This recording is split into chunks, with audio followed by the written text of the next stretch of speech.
Okay. I know. Weird topic. Weird comparison. Trust me. I know. I know very well how dumb this is. But you know what? I don't care.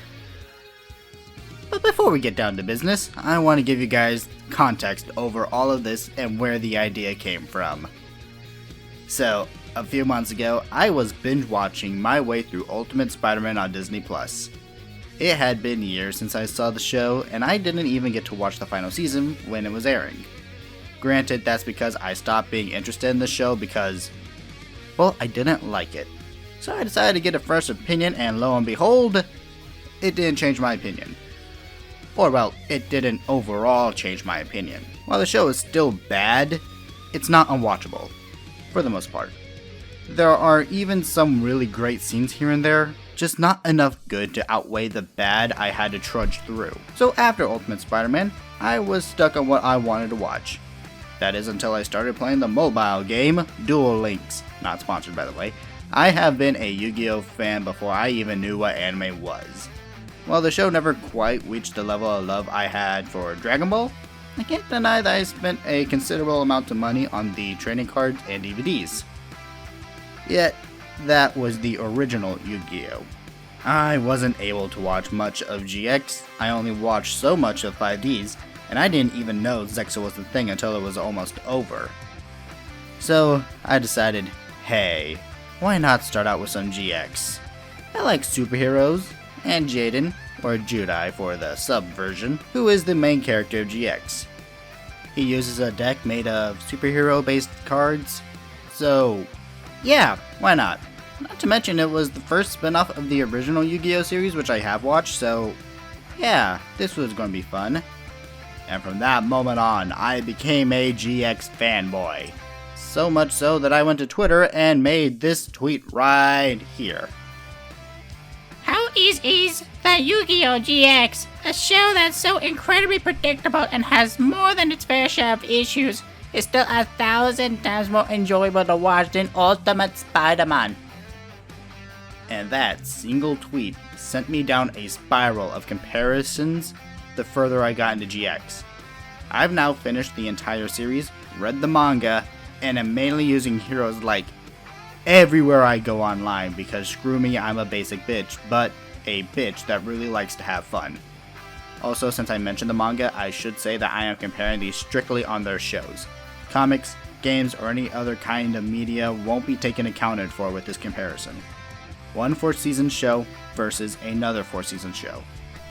So what's my goal here? What am I trying to accomplish with this comparison? My entire thesis for this essay. Well, I have two reasons. One is to show how two pieces of completely different media can share so many aspects despite their differences. Two is because where Ultimate Spider-Man fails, GX succeeds, and where GX fails, Ultimate Spider-Man manages to succeed. They are so different on so many fronts, but so similar with their own setups and downs. This is all simple comparing and contrasting the various elements of these shows.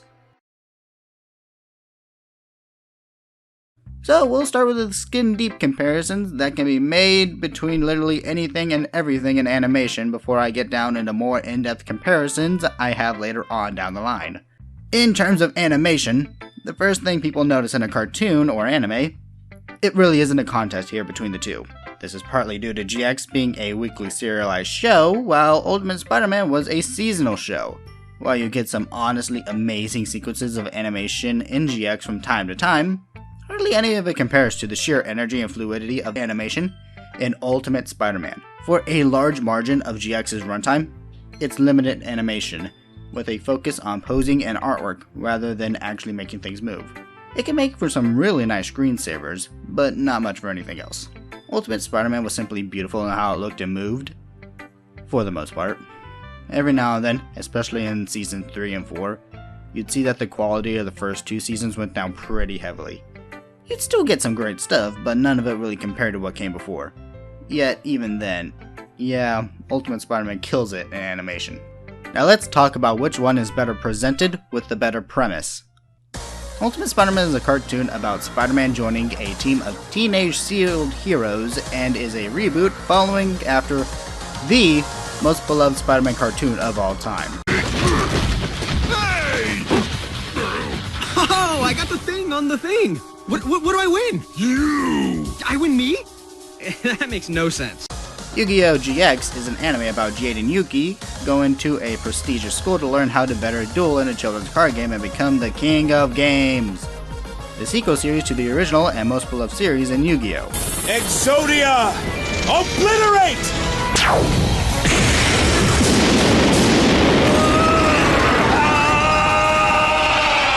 So right off the bat, both these shows have bad premises and are following up the most beloved series in their respective franchises. So not only do they have to prove themselves to older fans while gaining new ones, but they also have to reasonably sell both their premises to the audience. Which I think both do relatively well. Spider-Man has just been a hero for exactly a year by the time we meet him, which means it's the anniversary of his Uncle Ben's death. A villain attacks, Spider-Man beats him, but leaves a lot of collateral damage because of it. That's when we're introduced to Nick Fury. Old Nicky Boy scolds Spider-Man for his lackluster performance before offering Spider-Man the chance to become the Ultimate Spider-Man. Through S.H.I.E.L.D. training, of course. At first, Spidey gave the hard no, even when S.H.I.E.L.D. revealed that they knew his secret identity. But after Harry Osborn, Peter's best friend, gets hurt in another villain attack, he agrees at the end of the first episode.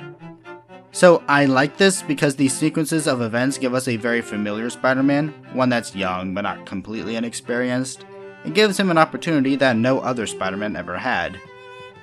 So you'll know how I said the premise for the show is bad? Well, I think that way because Spider-Man has always been defined as a solo hero. Only ever teaming up a few times, but never for too long before going back to being a solo act. Putting him on a different team, let alone a team ran by S.H.I.E.L.D., is something that can disconnect the character from his roots a bit too much. But by putting a year into Spider-Man's heroics, as well as showing his immense dislike for the idea at first, eases us into the idea, convincing us that maybe it isn't so bad, yeah?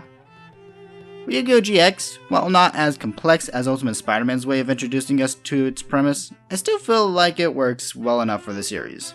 Jaden Yuki is late to apply for the Duel Academy, so he's on a race to get there, yet as fate would have it, he rushes into the man, the myth, the legend, Yugi Moto.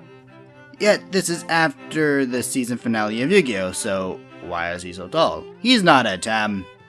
Because the Millennium Puzzle isn't— Wait! Time skip! That's right, folks, a time skip. It's said that this show takes place roughly 10 years or so after the original series.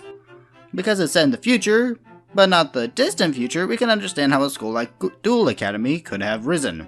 Especially once we realize that the creator of the school is none other than Seto Kaiba himself.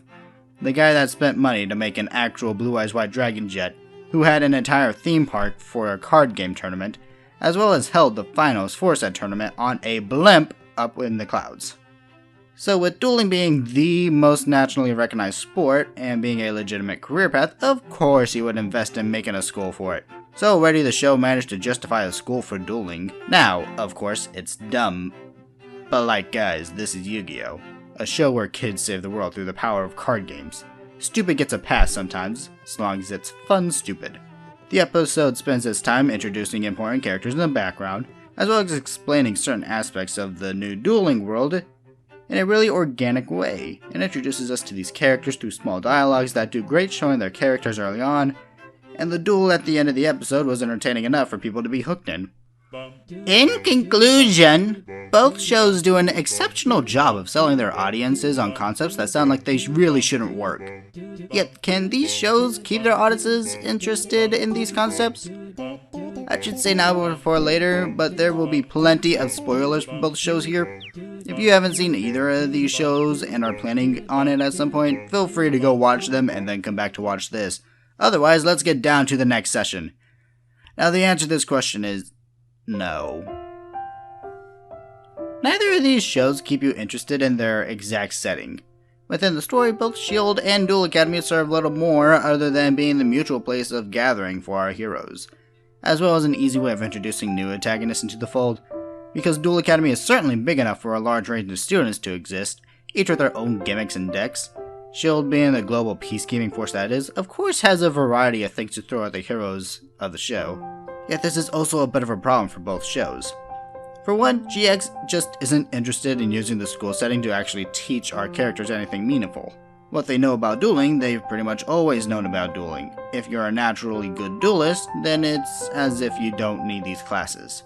That's especially true for the main character, Jaden, who just breezes by duel after duel while taking none of his actual schoolwork seriously.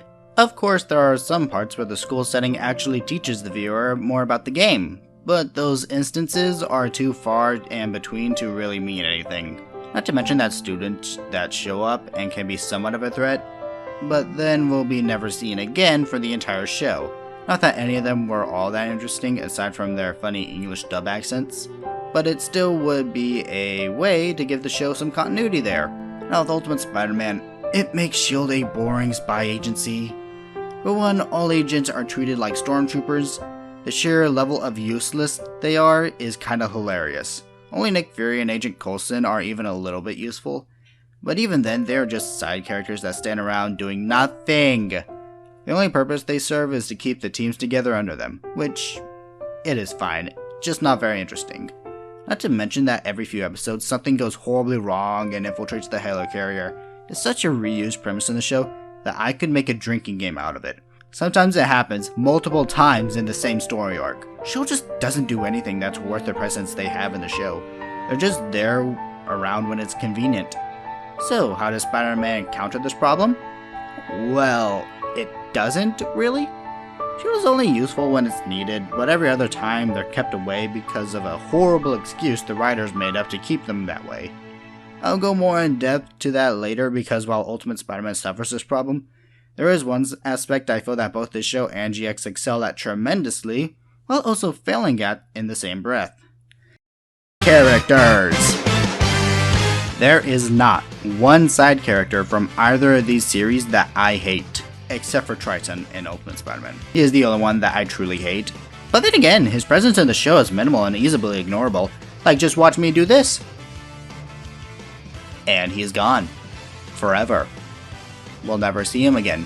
Thank Christ!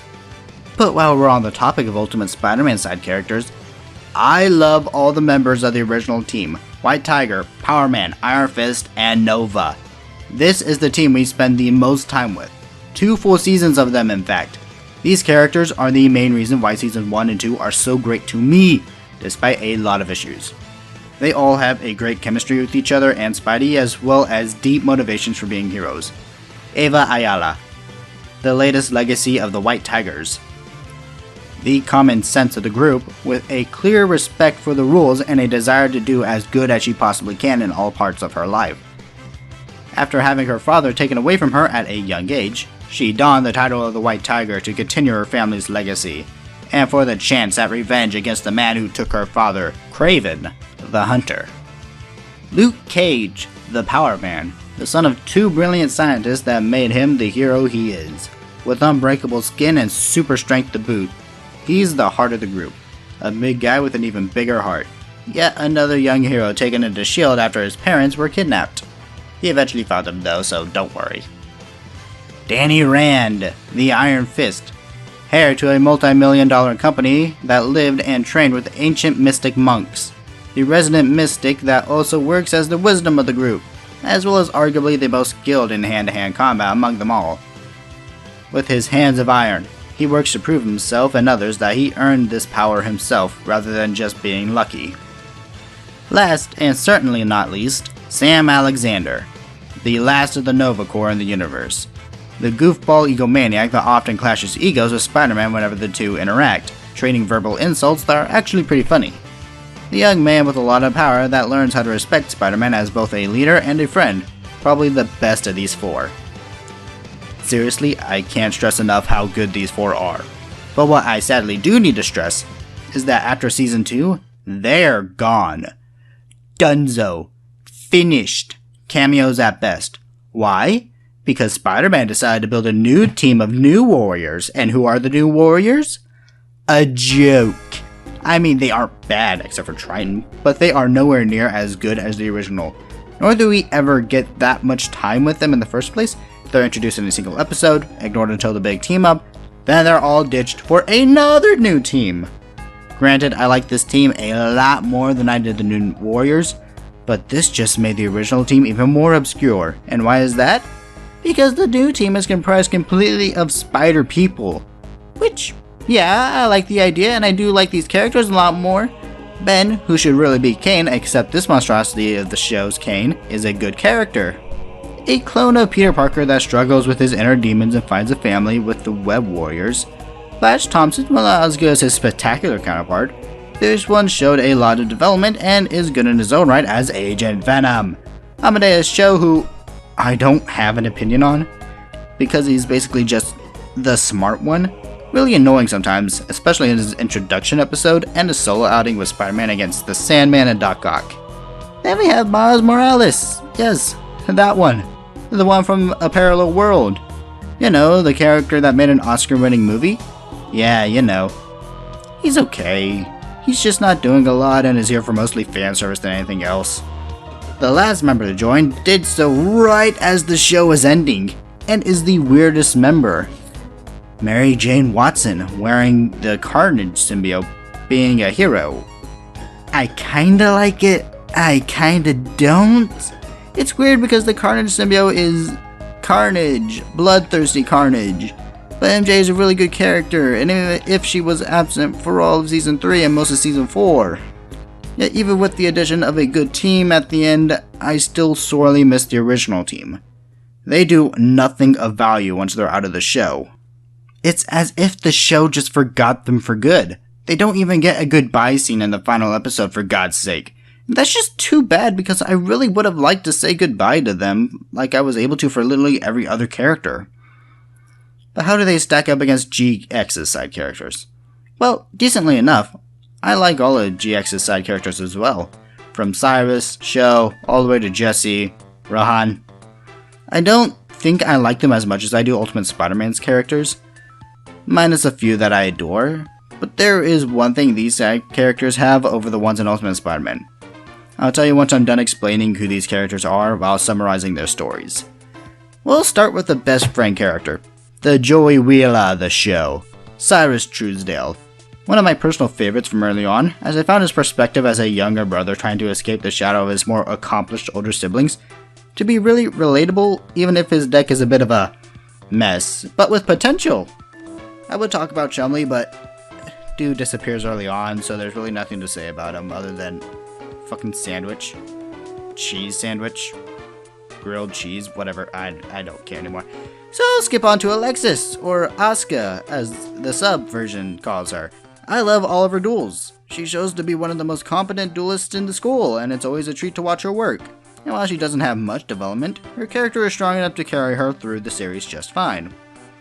Chaz, or Manjome, is the mainstay rival to Jaden in the series. He's one of my favorite rivals, as once he gets out of his edgy phase, he actually becomes a bit of a goof, and it's honestly adorable. Not to mention just how fun all of his duels are, win or lose. A really good one is when he decimates 4 duelists all at once using a deck made of random cards, with that smug look on his face the entire time. Hasselberry, Kenzan, is probably the most fun character of them all. His whole thing is based around dinosaurs, and I'm all for it. Hell, he isn't just the most fun, he is literally the craziest. His lore is straight up weird. He broke his leg while on a dig site so badly that the only way for him to ever be able to walk again was to replace his entire femur bone with a dinosaur bone. This gave him dino DNA, which turned his very soul into a T-Rex. And he's also a dinosaur in his past life, and he now has dinosaur powers. It's crazy, and I love it. The last character of Jaden's original group is Bastian, or Daichi Mizawa, one of Jaden's first true rivals in Duel Academy, and is a really great duelist that reflects the real world almost perfectly. Rather than having a specific deck made just for him, he has a lot of any type of situation. A real strategist that doesn't use dumb luck or OP cards. Sadly, while I love this character, he doesn't do anything after Seasons 2 other than tag along and make science happen. A real waste of a character if I ever saw one. And that's all of Jaden's original friends, and while they're good, I really think these next 3 are the best of his supporting cast, minus Cyrus or Chaz. You see, once Season 3 came along, things changed.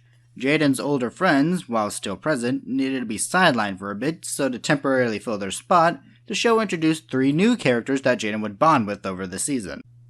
The first one, that kind of serves as a replacement for Hasselberry as the crazy and funny one, is Jim Crocodile Cook, an Australian man that carries a huge crocodile around him everywhere he goes. Her name is Shirley, by the way, or Karen, whichever you prefer, and she's amazing.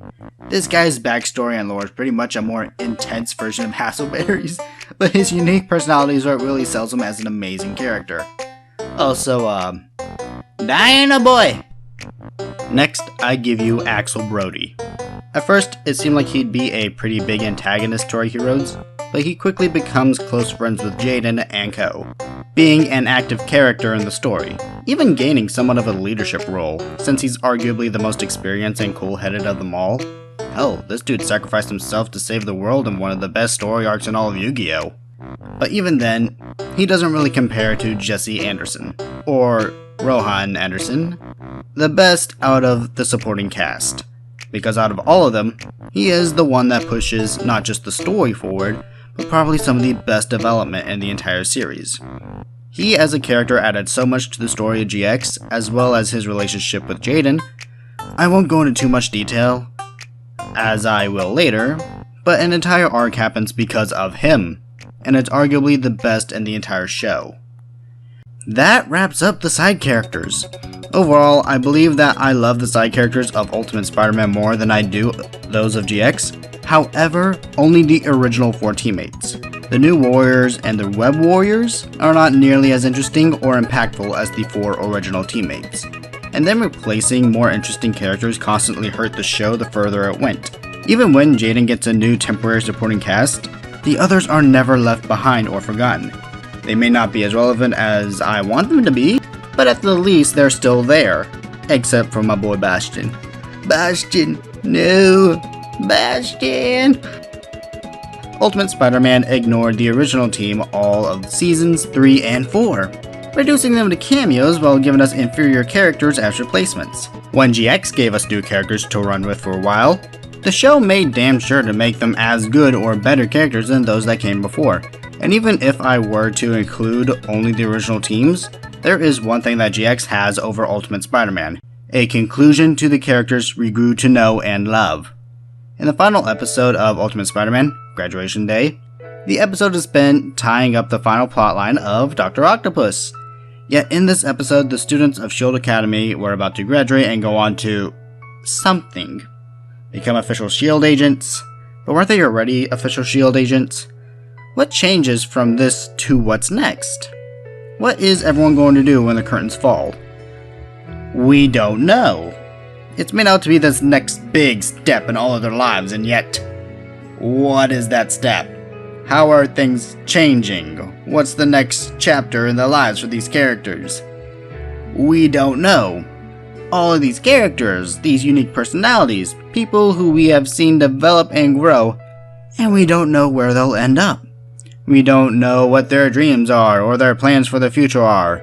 Not only that, but not a single one of them gets anything significant to do in the final. It's just Spider-Man versus the Sinister Six. Well, everyone is trapped in a bubble. A stupid bubble that makes no logical sense as to why it's even a threat when you have fucking Doctor Strange in the bubble. So in an episode that easily could have been about something, it turns into a boring nothing.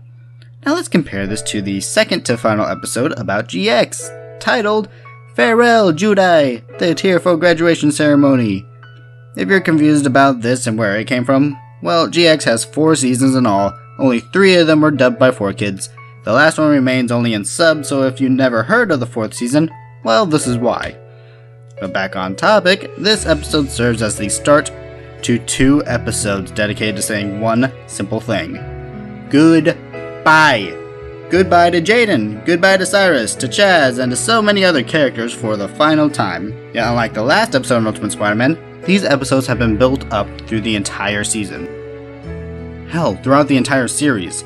Each season focused on 1 year at Duel Academy, all leading up to this final goodbye graduation. While we have the noticeable exclusion of my boy Bastian, all other mainstay characters are there, with the other supporting characters getting their send-offs as well. Cyrus, once the weakest link that was too scared to duel properly, is now one of the strongest duelists around. With his brother hospitalized, the two decided to make a dueling agency to bring together amazing duelists from around the world to join them. Alexis, the girl who dueled her way to the top of her class on her own terms, now wishes to further her career in studies so that she can lead the next generation of duelists and become a teacher at the very academy she herself learned from. Chaz, the spoiled rich kid that would throw cards away at the drop of a hat if they weren't strong, is now a supreme duelist that plans on becoming a pro and rising all the way to the top to be the best that he can possibly be with the cards that he earned himself. These are the three focused characters we stay with for most of this season. And by this episode, each and every moment pays off amazingly. Not only are they the top 3 in their class, but they all have bright futures that they are striving to. They all reminisce about their time at Duel Academy, at all they've been through and how they've come out stronger and better because of it. Alexis gives off one final graduation speech, ending it off with a truly heartfelt goodbye to all of Duel Academy. After that, they all have a celebration party together, all except for one person, but we'll get to that later. And I know I keep saying that, but please bear with me, there's a reason for all of my we'll get to that later, we'll get to that later, we'll get to that later, because this is freaking long and I want to save parts for when I need them. But back to our comparison. The reason I bring it up is to show how important side characters are to a series and how greatly they can impact it if allowed. In both these episodes, GXs work because they put in time and effort towards all their supporting cast. Even Bastian, who was largely ignored, still had his moments in the sun here and there during the series. But beloved characters like White Tiger, Iron Fist, Power Man, Nova, they were left in the dust while the show focused on introducing more and more characters. And on the one episode where all of that could have been made up for, the one episode where the team could have come back together and had a truly great ending was wasted. They were forgotten completely. So while I do love them more than the characters in GX, I can't say that I have more enjoyment watching them because I know where everything will end up now. They'll be left in the dust, just sitting in the background with nothing, while the characters in GX not only stayed, but thrived and went on to do better things in life. Yet let's move away from side characters and focus on the real meat of the stories. The main characters. Peter Parker, the ultimate Spider-Man. Jade and Yuki, the elemental hero duelist. Let's compare these two. Their developments, their skills, their connections, and everything they've been through.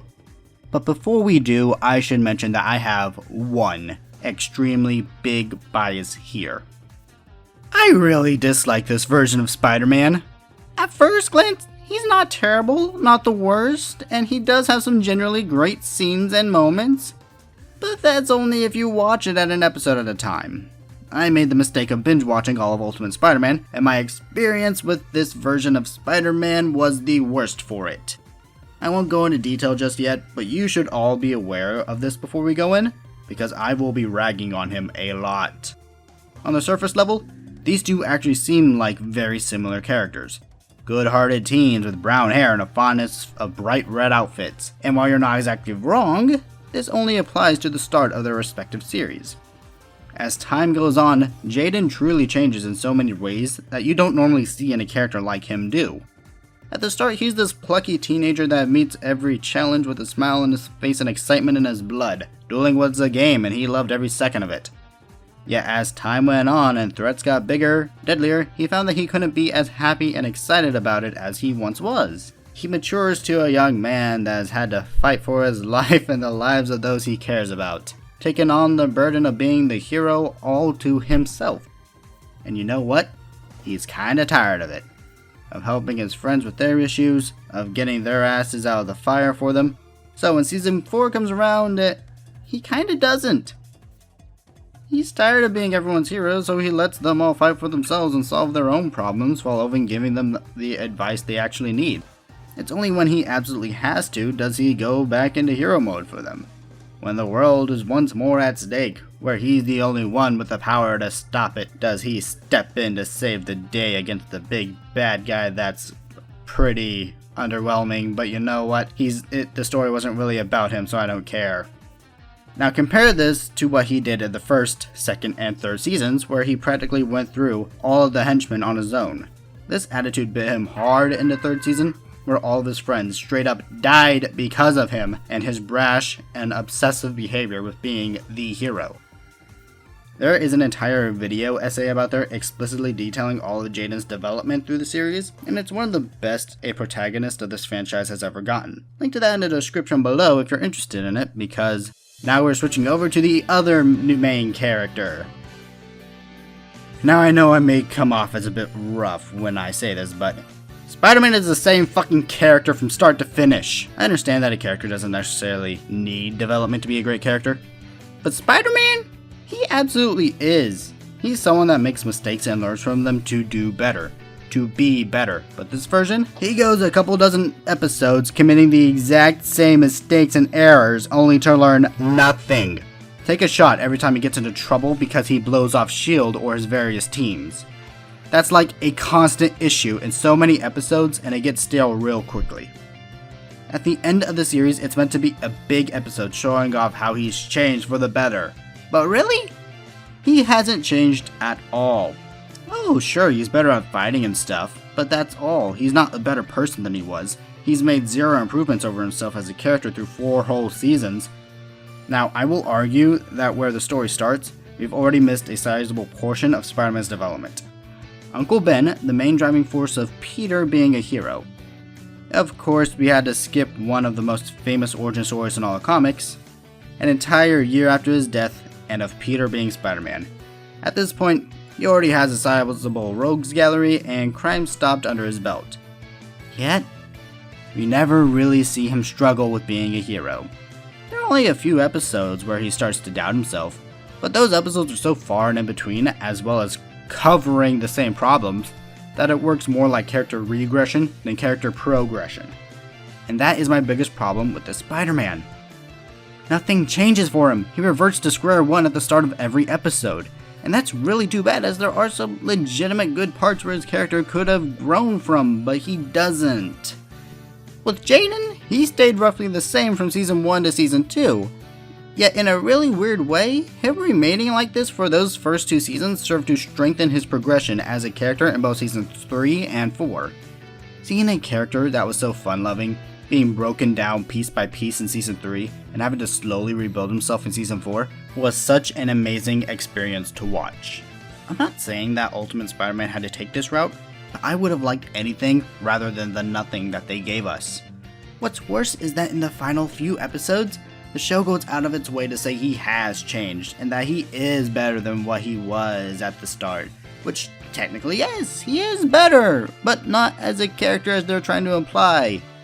In this very season, Spider-Man was informed that there was a mole on his team.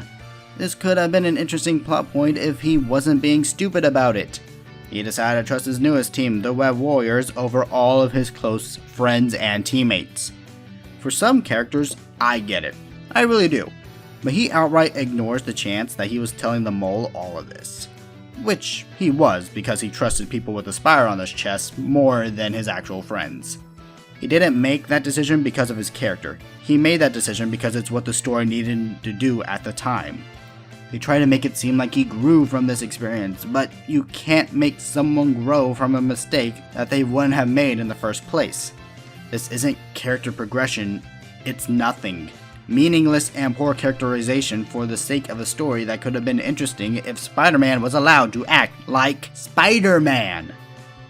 Also, a minor nitpick, but this Spider-Man is annoying and distinctly not funny.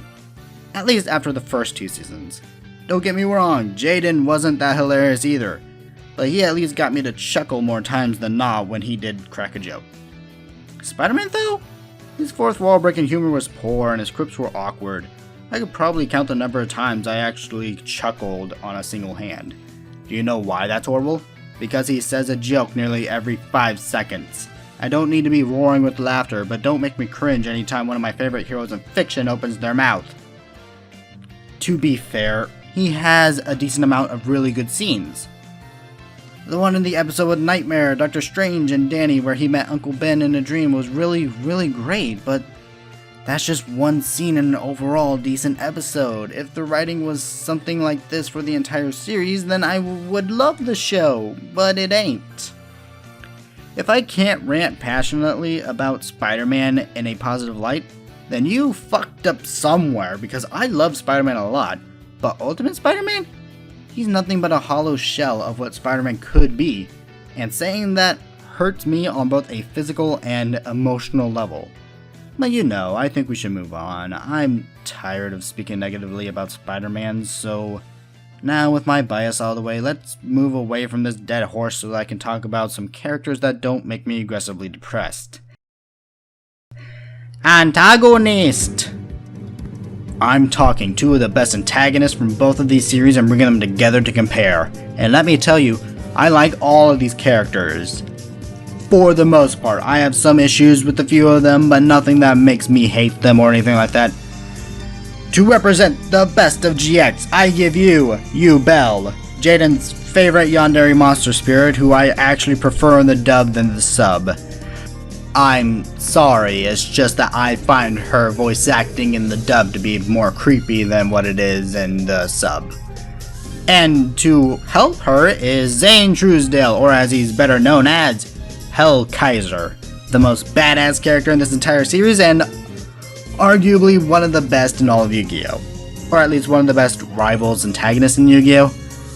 And I also know some will say Zane is more of an anti-hero rather than a villain, but I have two distinct reasons for casting him for this part. 1. It's Hell Kaiser. No way in hell am I making a video about GX and not going to bring up this absolute Chad in some form or another. I could have probably written an anti-hero section and paired him up with Kane, but like, come on, that's so one-sided it hurts to think about. Technically, at this point, all the characters I'm comparing have played a similar anti-hero role in their respective series sometimes. Not to mention that all of them end up on the side of good at the end anyways. Bonus point, it's because GX only has like 1 or 2 passable villains, but nothing amazing like these two are. So, for Ultimate Spider-Man's rep, we have Dr. Octopus and the Green Goblin to represent the best of this show's many villains. And I'll be comparing them one at a time to each other. While they are all very different characters, they each bear some similarities and importance in the overall story.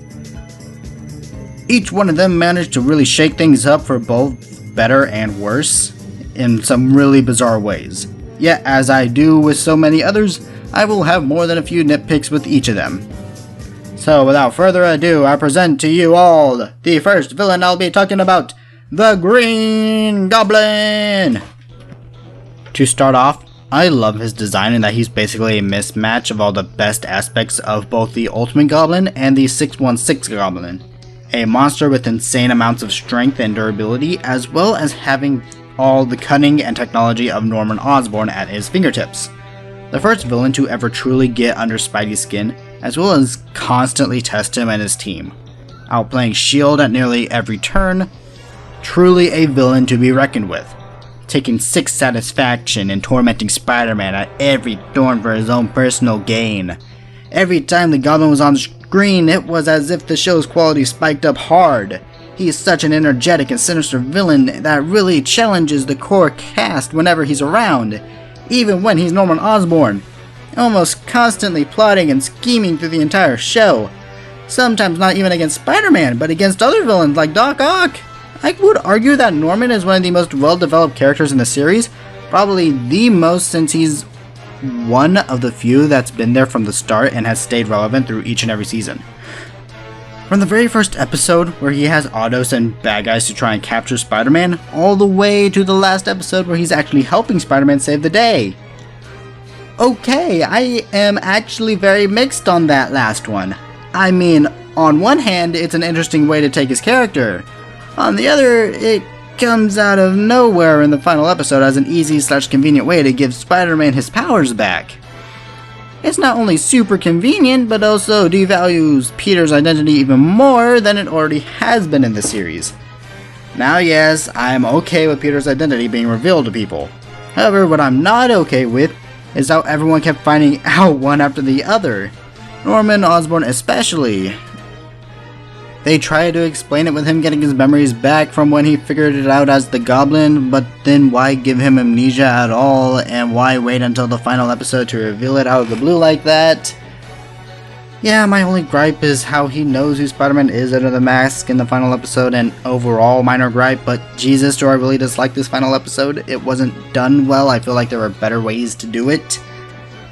Yet, despite that, the Goblin is such a great character in the series, one of the best, and is probably the best villain. So with him out of the way, let's move on to GX's best villain. Yubel is a psychopathic dual monster spirit that's been with Jaden his entire life, and even in his past life. You see, back in ancient times, Jaden was a child born to be king. Like that, yes, exactly like that.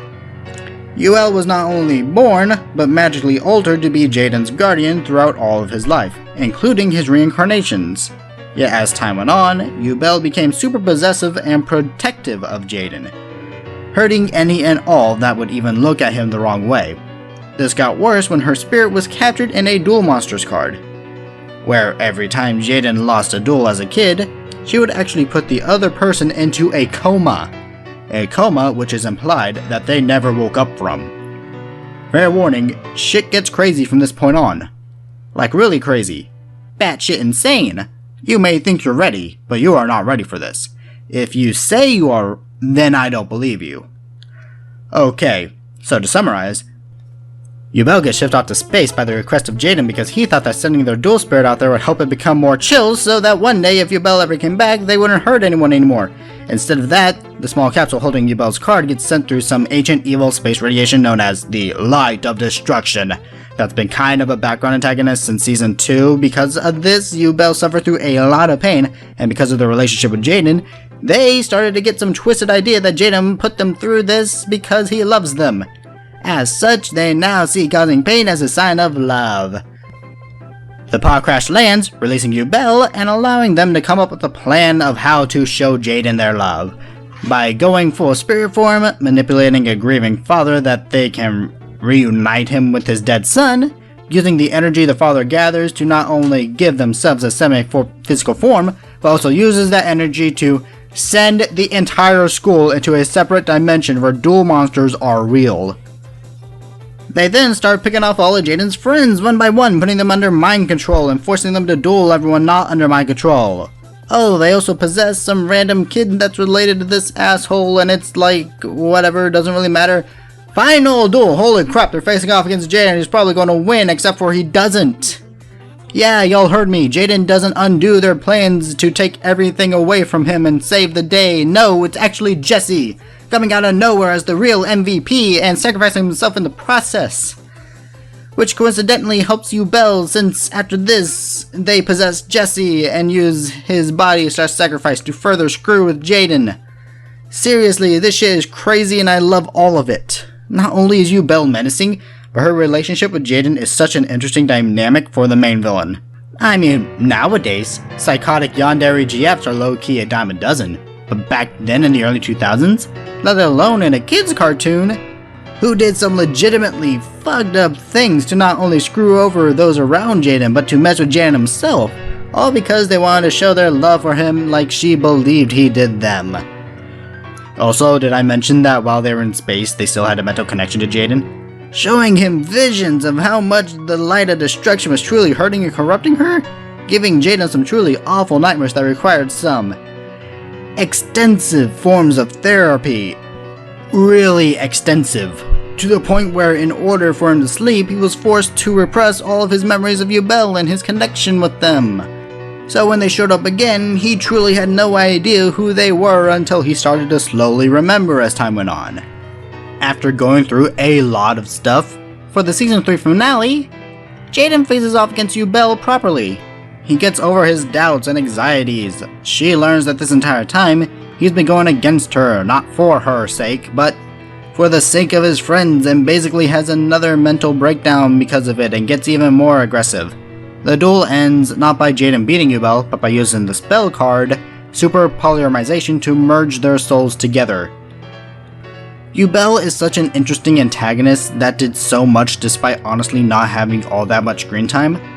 Though if there was one downside with them, it's that aside from giving Jaden some cool powers in Season 4, they don't really show up or do anything until the final episode where it's revealed that they're still around as a spirit and only Jaden can see and interact with them, and then the series ends. But like, just like with the Goblin, that's such a minor complaint despite how good they've been since they were revealed. Yubel is the best villain of GX, but she is the best antagonist? We'll talk about that later, because now we'll be circling back to Ultimate Spider-Man to talk about Dr. Octopus, who is the weakest of the 4 villains here. I mean, I like a lot of what he does and who he is as a character, but like, he has a lot of rough moments. By a lot, I mean all of the last season. Until that point, Doc Ock has played kind of a side role villain behind the Green Goblin, only there to provide the threat and occasionally fight himself. While I do like the evolution to main villain, becoming the final boss that Spider-Man has to face, I really don't feel like Season 4 executed that well. For one, he just wasn't nearly as interesting as he was in the past seasons. His vendetta wasn't just against Spider-Man, it was against everyone that had wronged him and even some that didn't. Norman Osborn was always his main target, with Spider-Man and the others on his list purely so that he could get to Osborn. His grudge got to the point where, at the first chance given, he betrayed Osborn and actually created the best villain of the series, Goblin. But after that, he seemingly only focused on Spider-Man. All of his plans revolved around either killing Spider-Man, humiliating Spider-Man, mentally torturing Spider-Man, just Spider-Man. And don't get me wrong, it makes sense given that Spidey is the main reason his plans fail. But this is where we return to Ultimate Spider-Man, reusing the same plotlines over and over again. All of Season 4 is Doc Ock and Hydra making a new plan, failing at that plan, making a newer plan, failing that newer plan, over and over again. Then we get to the final 2-part episode where, yeah, no, I'll save that for later. This is supposed to be me gushing about my 4 favorite villains after all, and at this point I feel like it should be clear how much I disliked the final episode.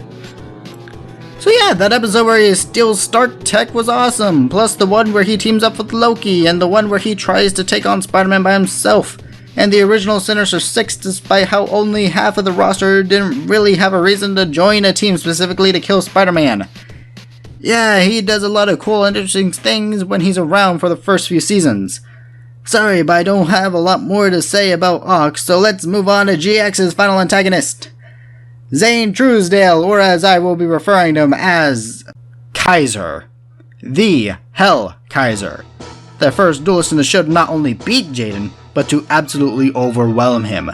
Jaden, plot armor lucky draw, Yuki, and Kaiser beat him soundly despite Jaden's best efforts. The best part is that Jaden never truly beats Kaiser after this. They only dueled 2 more times, with one of those times resulting in a draw and the other in Jaden once again losing. Oh, it's technically a draw, but I count it as him losing because like he didn't do shit. Through that last time it was basically Jaden was dealing with all the stuff of Season 3 and wasn't really giving it his all, but still a win for Kaiser because, yeah, it was a win for Kaiser. So, Kaiser isn't his real name in the original Japanese dub. It's actually Ryo, not Ryu, Ryo. Kaiser is the title that he gained for being the top duelist in the entire school. The undefeated master of the Cyber Dragons. One of the most badass decks in the game. Kaiser isn't all too prominent in the series, and has lost 3 times in some pretty big duels, but only one of those was an actual loss. One was sabotage from the enemy holding his little brother hostage, and the other one was because, we'll get to that, but trust me, we'll get to that a lot faster than we'll get to the other things I said we'll get to that. But basically, before his first actual loss, Kaiser was the wall to climb over, and in the end, all Jaden could ever do was match that wall. Yet Kaiser was never a dick about it. If anything, he encouraged Jaden to try and get better than him, to take his place as the top duelist when he is no longer at the school. Being in his final year of school and all about to go pro, he's genuinely a nice guy that wants others to be as good as they possibly can be. Even if his methods could be seen as rather cold, like his treatment of his little brother, who he is an active dick to, while still loving him all the same. This was Kaiser before losing his first actual loss in the show after, well, shit hit the fan. Kaiser had been a pro for a bit, undefeated record going toe-to-toe with the best, until he met Aster Phoenix, or Edo for the sub. Aster uses a hero deck, just like Jaden does, only with his own brand of both Elemental and Destiny heroes, the latter of which are his main cards. Basically a counterpart to Jaden in so many ways, and one of those ways is how he managed to beat Kaiser in one of the most sound defeats in the entire series, beating him so badly that Kaiser suddenly gained a masochist kink. Okay, that's oversimplifying, but I'm not wrong. Yet despite how it happened, after this is where we see the best of the Kaiser, or as he's known from this point onwards, the Hell Kaiser.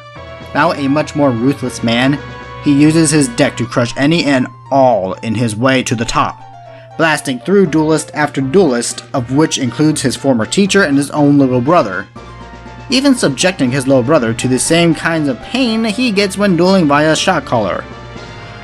I told y'all, this bitch is a kinky motherfucker. Yet these seasons of ultimate satisfaction left their own special mark on Kaiser, mainly his heart. All that electricity being pumped through him weakened his heart, and every time he gets into a tough duel, he'll feel the effects against him in the form of a minor heart attack that gets continuously worse as the duel goes on. In his final duel of the series, facing off against Ubel possessing Jesse, is where we see this to its full and final extent. This was a life or death duel, and Kaiser was going all in, decimating his way past all of Ubel's moves with the Crystal Beast cards, even going against the mighty Rainbow Dragon. Yet in the end, despite only needing one move to win, he had to go all out, unleashing a full power of his monster, going well above the average any monster should ever be taken to, ready to land the final strike. Then he died. Before he could finish it, his heart started to give up, forcing the duel to close while his friends and little brother came in to try and help. Then he died, then and there, in their arms. Now in Season 4 it's revealed that he was revived when Jaden beat Ubel in the previous season, but he only shows up for one episode in order to pass not only the torch, but his very deck over to his little brother Cyrus, who is now 3 times the better duelist than he once was. They also give a stupid retcon, which I'm going to ignore because of how nonsensical it is and how much better the other one is, because that's how I do things. I ignore things I don't like and I focus on the things I do like. I'm sorry.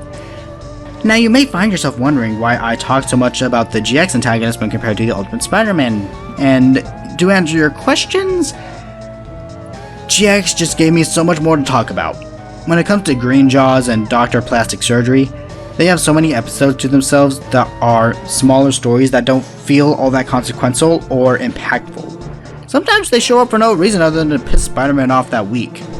They don't really have a clear and consistent story that I can explain from start to finish, unlike the GX antagonists who not only have a stake in the plot of the show, but also have their own stories that are so much easier to track from point A to point B.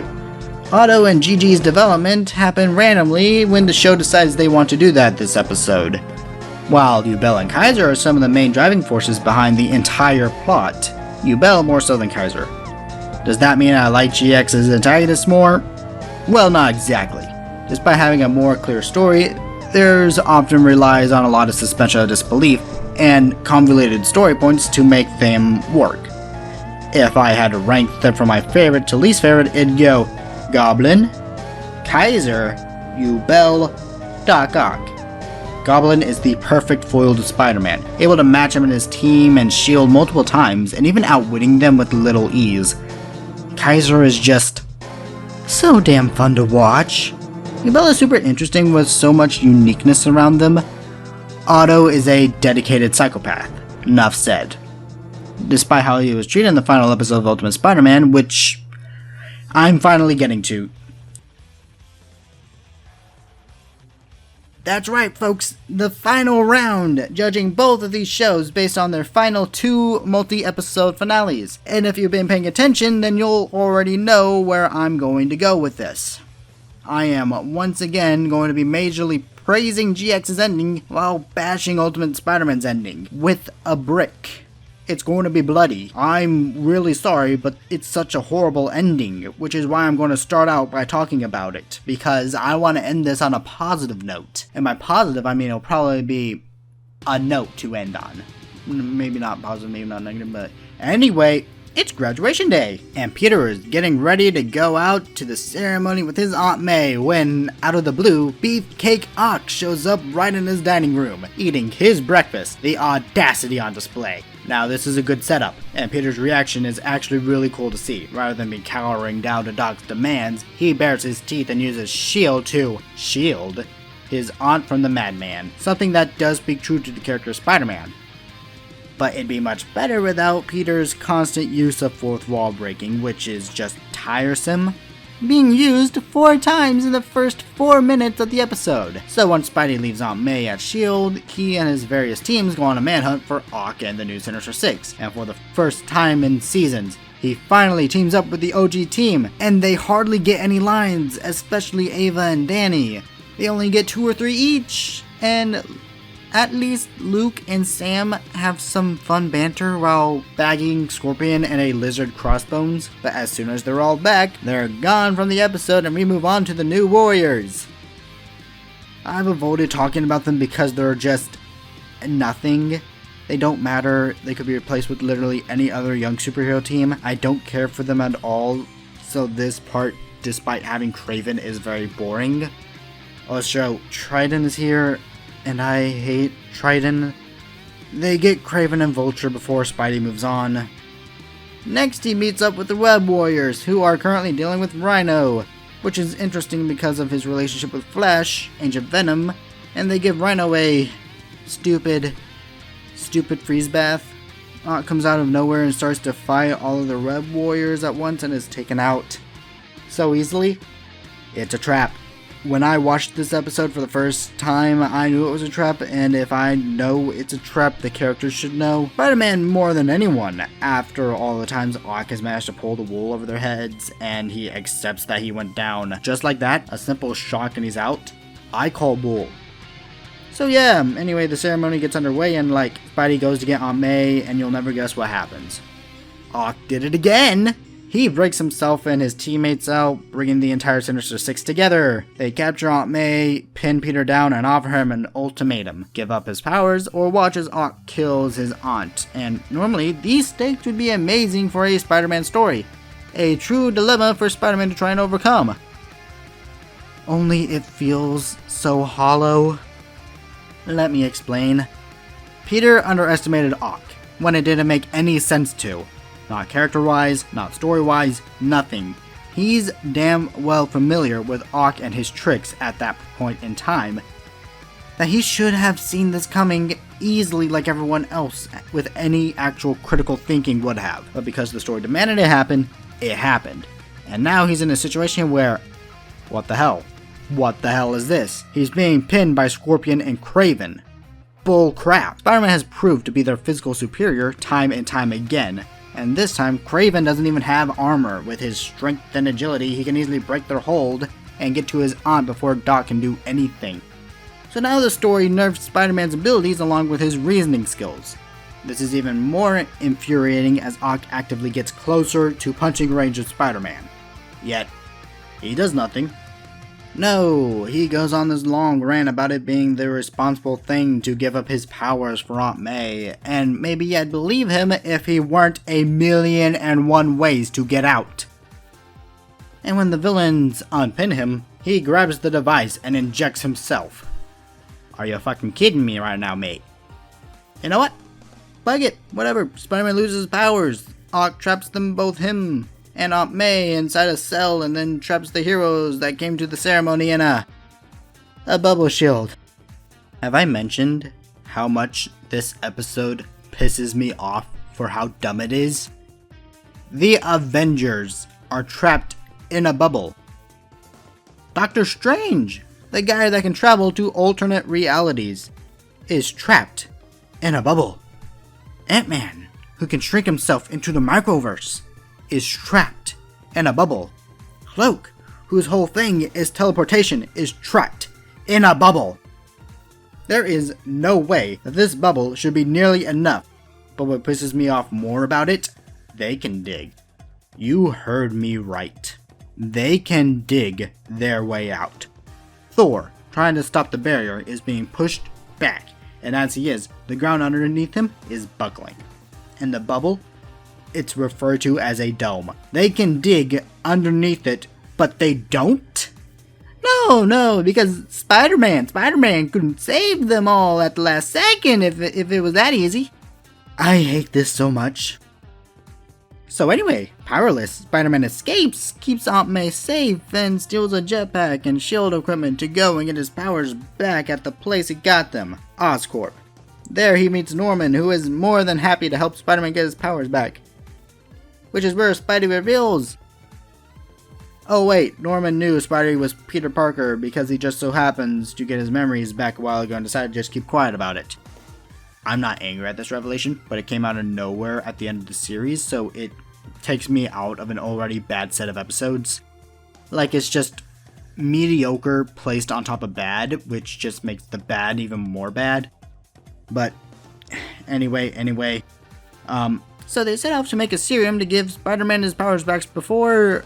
Oh, so Ock just had the original spider that bit Peter, and Osborn somehow knows is the exact same spider, and the exact effects that it should have when biting Spidey.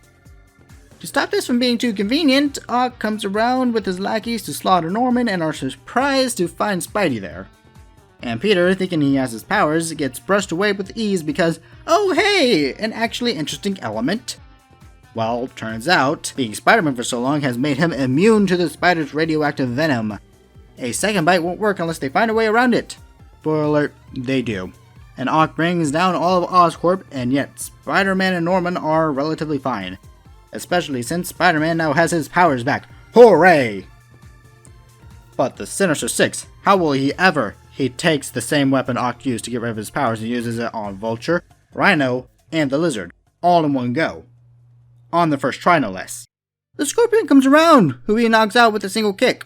Then Kraven shows his fangs, only to get slammed by a support beam by the now human Rhino and Vulture. So finally, it's just Ock and Spider-Man, and he turns himself into a giant octopus monster. It looks dumb. It looks so dumb, and it is dumb. I hate it when an interesting villain turns themselves into a giant monster for the final fight for no reason. I would say it's positive that only lasts a few minutes, but then why make it happen at all?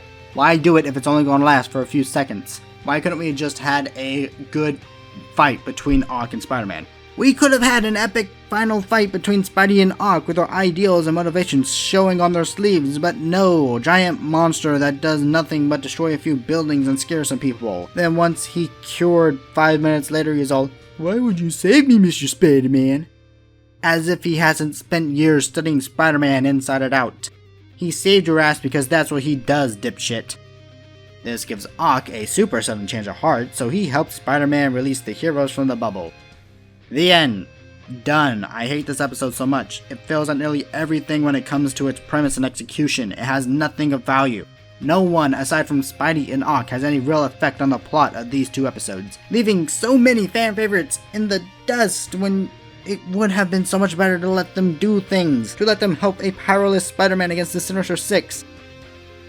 Hell, I wouldn't be half as pissed about this episode as I am if they at least let the OG team help out.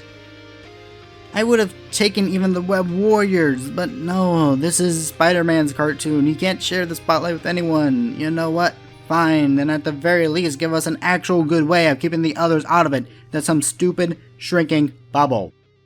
It's like the show's writers didn't even understand who they were putting behind that bubble, or the rules they were trying to use. No, just dumb stuff for dumb reasons of getting to the decent point A to the stupid point B. It's just constant stupidity and character assassination. Not to mention how the episode leaves off on a stupid rematch between Spider-Man and the Trapster to mirror the first season of the show, just to tell us how much of a long way Peter has come. Would have been nice if he had been this mature for a while now, wouldn't it? Though I will admit, with Peter and Aunt May celebrating Ben's birthday, that's actually sweet, and him rushing out to stop a few common bank robbers after dealing with Dr. Octopus does show that he's still a street-level hero first and foremost. Yet this and many other smaller moments do not make up for the bigger problems that surround these episodes. As well as the show in general, its wasted potential in its purest form. They could have done so many great things with this show, and I'm sure the creators plan on it. Sadly, I can only judge the show for what it is, not what it could have been, and what I see is a show that could have easily been as good, if not better, than Spectacular Spider-Man, be wasted as one of the worst interpretations of the character. Bleh, that left such a sour taste in my mouth. But at least I'm done with that, and I'll be able to talk about the final 2 episodes of Yu-Gi-Oh! GX. Episode 179, Farewell Judai, the tearful graduation ceremony, and Episode 180, the true graduation duel, Judai versus the legendary duelist. Now let me tell you the biggest difference between Ultimate Spider-Man's ending and Yu-Gi-Oh! GX's ending. The one thing that separates the trash from the gold. Ultimate Spider-Man's episode is about ending the series. Yu-Gi-Oh! GX's final episode is about saying goodbye to the series. In the previous episode, Jaden had defeated the big, bad evil of the universe and saved the world once again. This episode didn't linger on that at all. They show a small recap, some new scenes afterwards, and move on with this episode. And really, that is for the absolute best. The entire episode revolves around the students and their graduating ceremony. No big duels, no major conflicts, just Jaden and his friends saying their goodbyes and celebrating their victories. You know when you're graduating and the head of the class goes up to speak and it's really boring? Well, when Alexis does it, it sounds incredibly genuine and heartfelt. She comes in first place in the academy as a whole, with Chad coming second and Cyrus coming in third. Jaden also graduates but doesn't really care much for his position, though he is visibly happy for his friends. After the ceremony, they have one final banquet for the departing students. Everyone is there, even the underclassmen like Hasselberry, who is eating all the food at the event. While Cyrus and Chaz are off to the side, Alexis shows up with her brother in tow, dressing unnecessarily fancy, but they really make it look good.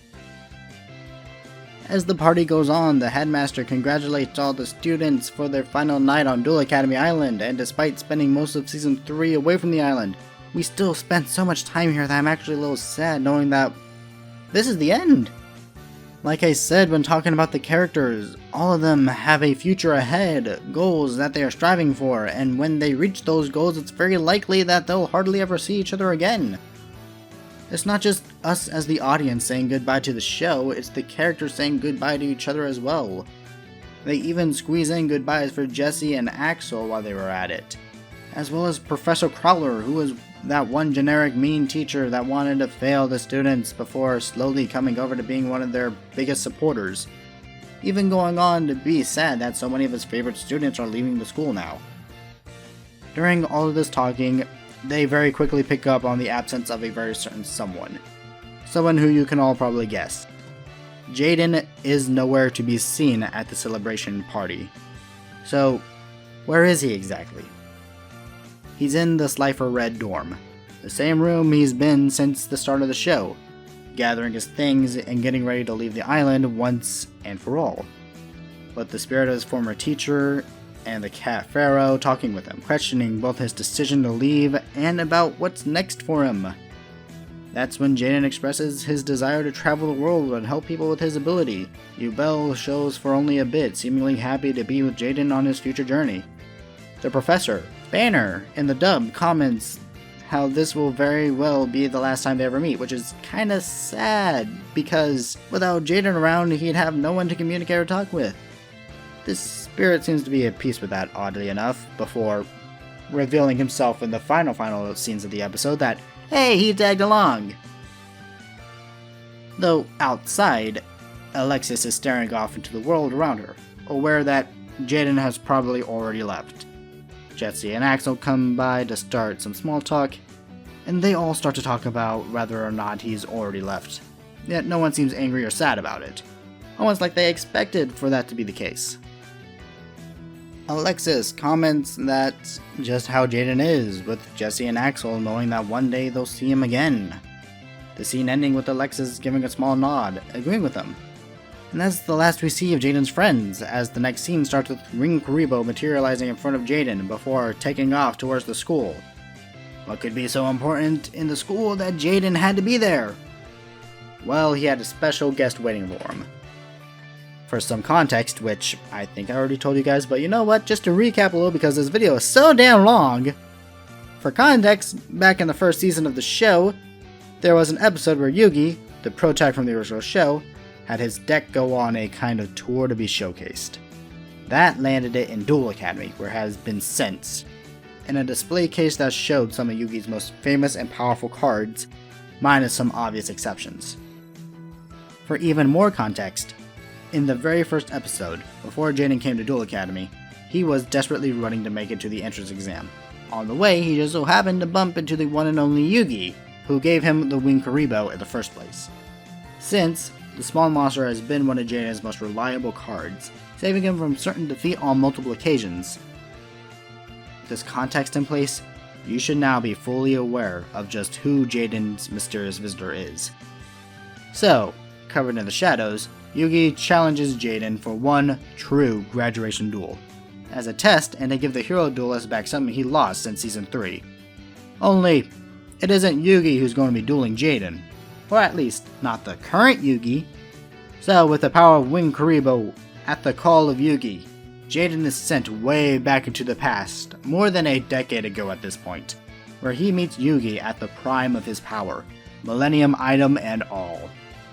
Of course, the two quickly become friends and, as friends who happen to be into this game do, start to duel each other over the slightest hint of the other being a competent duelist. From this point onward, it's not only about goodbye, it's also a story about legacy, even if not directly. I won't do a play-by-play on the duel like I've been doing for GX, but I will say it's one of the most intense duels in the franchise, with Yugi and Jaden practically neck and neck with each other. You know that superpower Yu-Gi-Oh! Protagonist has to draw the right card they need at the right moment? Well, this is what happens when the power is given to both sides of the field, and it's a treat that you just simply don't see in Yu-Gi-Oh! Ever! During the duel, both Jaden and Yugi get really fired up, to the point where the Pharaoh in the Millennium Idol comes out because of how much excitement is in the air about Jaden's dueling prowess. This urges Jaden even further as well, knowing that he's facing the legend himself. I already told you all what Jaden got back when I was talking about his character, which is his joy for dueling. The sense of having fun with the game, which he hasn't had for a long while now. It's a plot point that gives this already amazing duel some well-needed emotional investment, which is something that Ultimate Spider-Man never achieved with me. In GX, the show doesn't just tell us that Jaden has changed as a character. It shows us that he has over multiple episodes, over multiple scenes, and it continues to show us how much further he can develop. It doesn't just tell us his impact on the people around him. We can clearly see that for ourselves every time they speak. In Ultimate Spider-Man, they were obsessed with telling us that these characters have changed, but by constantly telling us, they lose the chance to show us how so, not to mention that all the talk was just here in just the final episode. Well, in GX, it was 2 seasons long thing that they've been showing and talking about. So what is my point in all this? All the praise I send to Yu-Gi-Oh! GX and all the hate I send to Ultimate Spider-Man is to show you all 2 sides of the very same coin. In every aspect, these shows should be so incredibly different that they can't be compared in the way that I am. Yet they're not. The story they are trying to tell is what connects them at their roots, and why I latched onto the idea of mine so heavily. Seriously, don't get me wrong, GX has a ton of problems itself. The animation is rarely great or even good, and the filler stuff really hurts the story even into the 3rd season. But when you get down to the main story, you have one that has no right to be as good as it is. This is a sequel show to one of the most beloved anime of all time, but more so, it's a commercial for the card game. They could have easily made it a steaming pile of crap and people would have still ate it up back then. But the unneeded effort put into the show elevated it to one of my personal favorites in the matter of one binge-watching session. With Ultimate Spider-Man, you have a story that isn't as good as it deserves to be. GX had everything against it, while this show has nothing but things for it. A decently high budget, competent animation staff, the man of action staff who worked on classic cartoons like Ben 10 and Generator Rex, an interesting and different takes on Spider-Man's lore that's taking inspiration from all parts of the character's history to make something new and original. It had so much potential to be amazing, to be a diamond among the other Disney superhero shows of the time like Hulk and the Agents of Smash, Avengers Assemble, and Guardians of the Galaxy cartoon. Okay, Ultimate Spider-Man is still a mess, but it is miles above those 3 cartoons and all the other Marvel cartoons that it's bringing out, so that's something, but even then it's still nowhere near the quality that it deserves to be. Though, I guess that's my point here. How one show took its limited amount of potential and made the best of it, creating memorable characters and moments that will stick with me for the rest of my life, honestly. How the other show took its nearly unlimited potential and wasted it by pushing aside all the things of the show that had going for it at the start, and leaning heavily into all the bad the further into the story it got. When I get older, I'll still remember that time Jade and Yuki first lost to Kaiser on Sandy Beach, or how Chaz fought the brainwashing of the Society of Light, or when Cyrus rose above himself and became the better duelist than even his brother. I especially won't forget the legendary duel between Yugi and Jaden. But what will I forget? I'll forget when Spider-Man had a team of his own. I'll forget how he met legendary heroes like Captain America and Wolverine. I'll forget when he met his uncle for one last time in a dream world before marching off to fight a demon. Why will I forget these moments that were so good? Because the show forgot them itself, and decided to ignore what had made it pretty good to begin with. That'll be all from me today, so make sure to leave a like and subscribe if you're new. Maybe leave your thoughts in the comments section. I know I have a decent amount of people that love Spider-Man on this channel, so I'd love to get a discussion going over my points for both and against the show. And if I so happen to have any GX fans around, maybe do the same. You guys can find both my Twitter and my Discord server in the description below if you want to contact me at all or get some kind of updates on this kind of stuff. Thank you for your time, because this took a lot of time. We're nearing 1 hour and 30 minutes.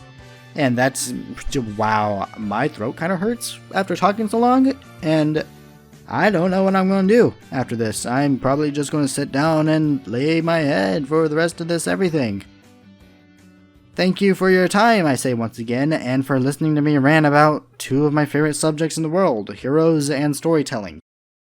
This is Red Flare, signing off.